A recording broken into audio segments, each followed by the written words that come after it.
அனைவருக்கும் வணக்கம். கடந்த 2 நாட்களாக நாடாளுமன்ற உறுப்பினர் அர்ச்சுனா ராமநாதனுக்கான பேசுகின்ற உரிமை மறுக்கப்பட்டிருக்கின்றது. இது சம்பந்தமாக அர்ச்சுனா ராமநாதனுடைய இந்த பிரச்சனை இலங்கை அரசாங்கத்துக்கு மேலும் ஒரு இறுக்கத்தை சர்வதேச மட்டத்தில் ஏற்படுத்தக்கூடிய சாத்தியக்கூறுகள் காணப்படுகின்றன. இந்த அர்ச்சுனா ராமநாதன் அவர்கள் சிறுபான்மை இனத்தை பிரதிபலித்து, அதாவது யாழ்ப்பாண தமிழ் மக்களினுடைய சிறுபான்மையின தமிழ் மக்களினுடைய பிரதிநிதியாக நாடாளுமன்றத்துக்கு சென்றிருக்கின்றார். யாழ்ப்பாண மக்களுடைய பிரச்சனைகளை பேசுவதற்கு அவருக்கான நேரம் ஒதுக்குதல் அங்கு மறுக்கப்பட்டிருக்கின்றது. இது சம்பந்தமாக பல தடவை அர்ச்சுனா ராமநாதன் அவர்கள் உரிய தரப்பினர்களுக்கு பல தடவை முறையிட்டும் எந்த பயனும் கிடைக்காத பட்சத்தில் அர்ச்சுனா ராமநாதன் அவர்கள் சர்வதேச நாடுகளுக்கு இது சம்பந்தமான குற்றச்சாட்டுகளை முன்வைக்கக்கூடிய சாத்தியக்கூறுகள் காணப்படுகின்றன. இதன் காரணமாக இலங்கை அரசாங்கம் சிறுபான்மை இனத்துக்கு எதிராக செய்யப்படுகின்ற பல்வேறு குற்றச்சாட்டுகளுக்கு இது ஒரு வலுவான ஆதாரமாக அமையலாம். அதனால் இலங்கை அரசாங்கத்துக்கு மிகப்பெரிய ஒரு சர்வதேச நெருக்கடி ஏற்படுத்தக்கூடிய வாய்ப்புகள் எதிர்காலத்தில் இருக்கின்றன. இதுபோன்ற காணொலிகளை நீங்கள் பார்ப்பதற்கு எமது காணொலிக்கு நீங்கள் புதியவராக இருந்தால் அல்லது எமது காணொலியை நீங்கள் சப்ஸ்கிரைப் பண்ணாமல் தொடர்ந்து பார்ப்பவராக இருந்தால் தயவுசெய்து சப்ஸ்கிரைப் பண்ணுங்கள், ஷேர் பண்ணுங்கள், கமெண்ட்ஸ் பண்ணுங்கள், ஆக்கபூர்வமான கருத்துக்களை எழுதுங்கள். அருகில் இருக்கிற பெல் ஐக்கானை கிளிக் பண்ணி நாங்கள் போடுகின்ற காணொலிகள் அனைத்தையும் நீங்கள் உடனுக்குடன் பார்க்கக்கூடியவாறான நோட்டிஃபிகேஷனை ஏற்படுத்திக் கொள்ளுங்கள். நன்றி. நாங்கள் தொடர்போம். தமிழ் நாடாளுமன்ற உறுப்பினர் அர்ச்சுனா ராமநாதனுக்கான பேசும் உரிமை நாடாளுமன்றத்தில் மறுக்கப்பட்டிருக்கின்றது. இது சம்பந்தமாக அர்ச்சுனா ராமநாதனுடைய இது சம்பந்தமான பிரச்சனைகள், இது சம்பந்தமான விளைவுகள் யாவும் சர்வதேச நாடுகளில் தற்பொழுது எதிரொலித்து கொண்டிருக்கின்றன. இலங்கை அரசாங்கத்தின் மீது நீண்ட காலமாக பல்வேறு குற்றச்சாட்டுகள் முன்வைக்கப்பட்டு கொண்டிருக்கின்றன. குறிப்பாக சிறுபான்மைக்கு எதிராக இலங்கை அரசாங்கம் நீண்ட காலமாக செயற்பட்டு வந்த செயற்பாடுகள், இறுதி யுத்தத்திற்கான பொறுப்பு கூறுகின்ற பொறிமுறைகள், மனித உரிமை மீறல்கள், தொடர்ச்சியாக பயங்கரவாத தடை சட்டங்கள், பயங்கரவாத கைதுகள், அரசியல் கைதுகள் என்று பல்வேறு பிரச்சனைகள் இலங்கை அரசாங்கத்துக்கு எதிராக சர்வதேச மட்டங்களில் பேசுபொருளாக காணப்பட்டது. அதாவது சிறுபான்மை இனத்தினுடைய குரல் வளைகளை நசுக்கும் செயற்பாடுகள் சம்பந்தமாக சர்வதேச ரீதியாக காலத்துக்கு காலம் இலங்கை அரசாங்கத்தின் மீதான ஒரு பேசுபொருள் இருந்து வந்தன. இவற்றை அவ்வப்போது இருந்த அரசாங்கம் தங்களுடைய சாணக்கியங்களால், அதாவது வெளிநாட்டு தூதர்கள் ஊடாகவும் ஐநா பிரதிநிதிகள் ஊடாகவும் அவ்வாறு பிரச்சனைகள் இல்லை என்பதை மூடி மறைத்து தப்பி வந்தார்கள். ஆனால் தற்போது அர்ச்சுனா ராமநாதன் அவர்களால் மீண்டும் ஒரு பிரச்சனை சர்வதேச மட்டத்தில் எதிரொலிக்கப் போவதில்லை என்பதில் எந்தவித மாற்று கருத்துக்கும் இடமில்லை. அர்ச்சுனா ராமநாதன் அவர்கள் தொடர்ச்சியாக பல நாட்கள் நாடாளுமன்றத்தில் பேசுவதற்கான உரிமை மறுக்கப்பட்டிருக்கின்றது. தமிழ் நாடாளுமன்ற உறுப்பினரான அர்ச்சுனா ராமநாதன் அவர்கள் தமிழ் மக்களால் தெரிவு செய்யப்பட்டு நாடாளுமன்றத்துக்கு அனுப்பப்பட்டிருக்கின்றார். தமிழ் மக்களுடைய பிரச்சனையை பேசுவதற்கான முழு உரிமைகள், சிறப்புரிமைகள் என்று அர்ச்சுனா ராமநாதனுக்கு முழுமையாக இருந்த போதும் அங்கு ஆளும் மற்றும் எதிர்க்கட்சி தரப்பினரால் அர்ச்சுனா ராமநாதனுக்கான பேச்சு உரிமை மறுக்கப்பட்டிருப்பதாக அர்ச்சுனா ராமநாதன் அவர்கள் பல தடவை முறையிட்டிருக்கின்றார். இது சம்பந்தமான வெளிநாடுகளுக்கு அவர் அறிவித்திருக்கின்றார். தற்போது அது சம்பந்தமான செய்திகள் வெளிநாடுகளுக்கு பரவிக்கொண்டிருக்கிறதால இலங்கை அரசாங்கத்துக்கு ஒரு நெருக்கடி எதிர்காலத்தில் ஏற்படக்கூடிய சாத்தியக்கூறுகள் காணப்படுகின்றன. எதிர்காலத்தில் ஐக்கிய நாடுகள் சபை மற்றும் மனித உரிமைகள் சபைகள் கூட இது சம்பந்தமான பிரச்சனைகள் இலங்கை அரசாங்கத்தின் மீது தொடர்ச்சியாக முன்வைக்கப்பட்டிருக்கின்ற குற்றச்சாட்டுக்கு ஒரு வலுவான ஆதாரங்களாக அமையும் என்பதில் மாற்று கருத்துக்கிடம் இல்லை. இறுதி யுத்தம், இதற்கான பொறுப்பு கூறல் மற்றும் காணாமலாக்கப்பட்டோர் பிரச்சனை, அரசியல் கைதிகள் பிரச்சனை, இராணுவத்தினுடைய பெருக்கம், அதாவது வடக்கு கிழக்கில் தொடர்ச்சியாக இப்பொழுதும் பயங்கரவாத தடை சட்டம் மற்றும் இராணுவ நெருக்கடிகள், போலீஸ் அராஜகங்கள் என்று சொல்லி வடக்கு கிழக்கில் சிறுபான்மை இனத்துக்கு எதிராக தொடர்ச்சியாக நடைபெற்று வருகின்ற குற்றச்சாட்டுகளுக்கு அர்ச்சுனா ராமநாதன் பாராளுமன்றத்தில் பேசுவதற்கான உரிமை மறுக்கப்பட்டதற்கும் ஒரு பலமான ஆதாரங்களாக இலங்கை அரசாங்கத்துக்கு எதிராக சர்வதேச மட்டங்களோட குற்றம் சாட்டுபவர்களுக்கு ஒரு புதிய ஆதாரமாக இது அமையும் என்பதில் எந்தவித மாற்று கருத்துக்கும் இடமில்லை. இலங்கையினுடைய அரசு நீண்ட காலமாக சிறுபான்மை மக்களுக்கு உரிமை மறுத்தல் மற்றும் உலக நாடுகளில் இது சம்பந்தமான கருத்துக்கள் ஒலித்தல், முன்பு சர்வதேச நீதிமன்றத்தில் ஐக்கிய நாடுகள் சபையிலெல்லாம் இது சம்பந்தமான இலங்கை அரசாங்கத்துக்கு எதிரான குற்றச்சாட்டுகள் பல இருக்கின்றன. இருந்தபோதும் அவ்வப்போது இலங்கை அரசாங்கம் பல முறைப்பாடுகளை மறுத்திருக்கின்றது. இலங்கை பற்றிய முறைப்பாடுகள் சர்வதேச ரீதியில் பல முறை முறைப்பாட்டிருக்கின்றார்கள். இது சம்பந்தமான குற்றச்சாட்டுகளை சர்வதேச நாடுகள் இலங்கை அரசாங்கத்தை பல தடவை கேட்டிருக்கின்றது. அவ்வப்போது இலங்கை அரசாங்கம் இதை மறுத்து வருகின்றன. சர்வதேச புலம்பெயர் நாடுகள் இருக்கின்ற தமிழ் அமைப்புகள் இலங்கை அரசாங்கத்தினுடைய மனித உரிமை மீறல்கள் பற்றி கடுமையான குரல்களை சர்வதேச ரீதியில் புலம்பெயர் நாடுகளில் தங்களுடைய கருத்துக்களை முன்வைத்திருக்கின்றார்கள். அங்குள்ள அதிகாரிகளுக்கு தமது கருத்துக்களை முன்வைத்திருக்கின்றார்கள்.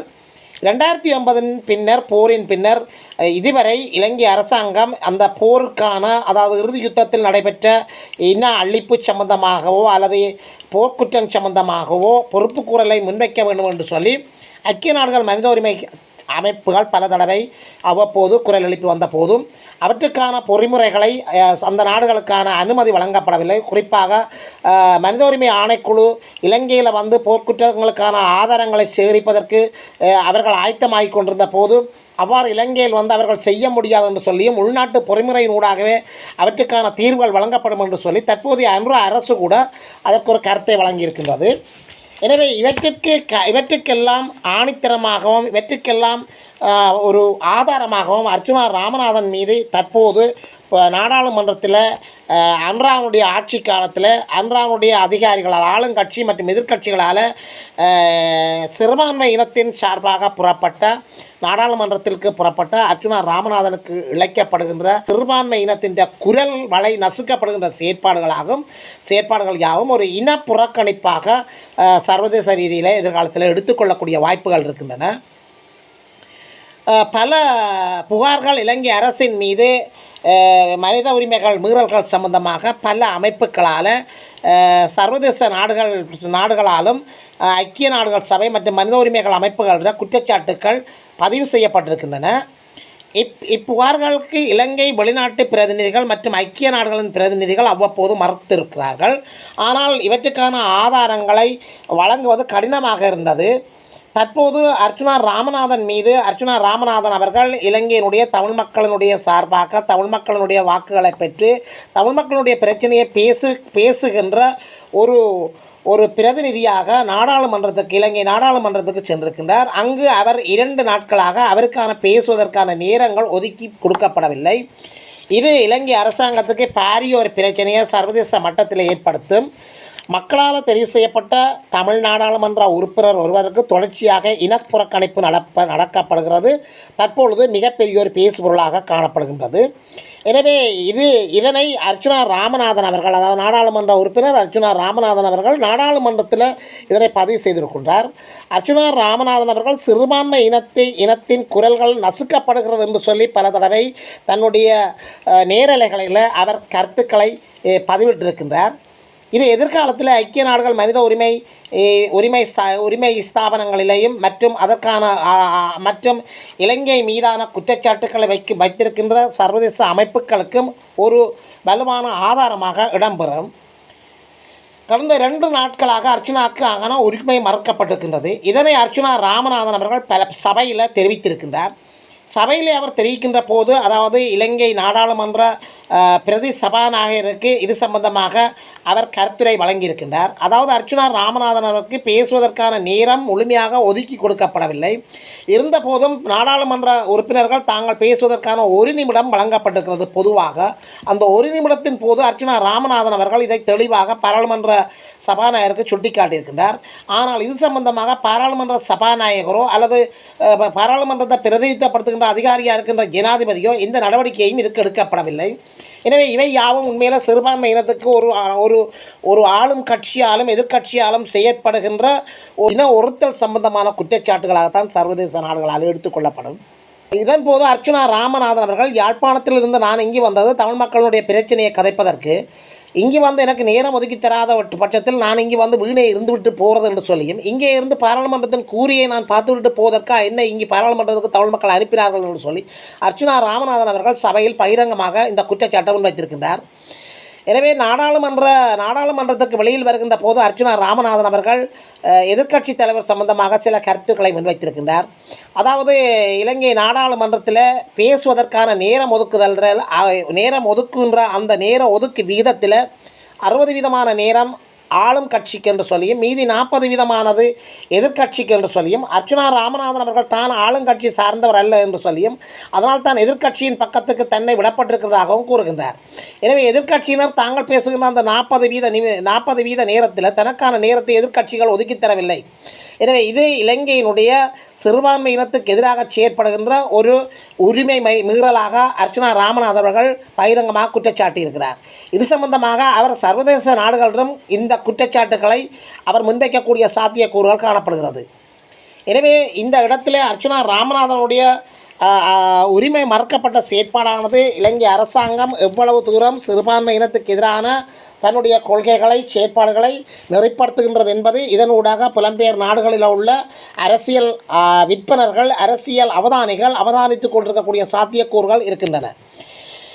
எதிர்காலத்தில் அர்ச்சுனா ராமநாதனுடைய இந்த உரிமை மறுப்பு செயற்பாடானது ஐக்கிய நாடுகள் சபையில் மட்டுமில்லாமல் மனித உரிமை சபைகளிலும் எதிர்காலத்தில் ஒழிக்கக்கூடிய சாத்தியக்கூறுகள் இருக்கின்றன. இதனால் இலங்கை அரசாங்கத்துக்கு மிகப்பெரிய சங்கடங்களாக அமையக்கூடும். போர்க்குற்றம் சம்பந்தமாக தொடர்ச்சியாக இலங்கை அரசாங்கத்தின் மீது குற்றச்சாட்டுகளை முன்வைத்து கொண்டிருக்கின்ற சர்வதேச நாடுகளுக்கு இது ஒரு பிடியாக அமையும் என்பதில் எந்தவித மாற்று கருத்துக்கும் இடமில்லை.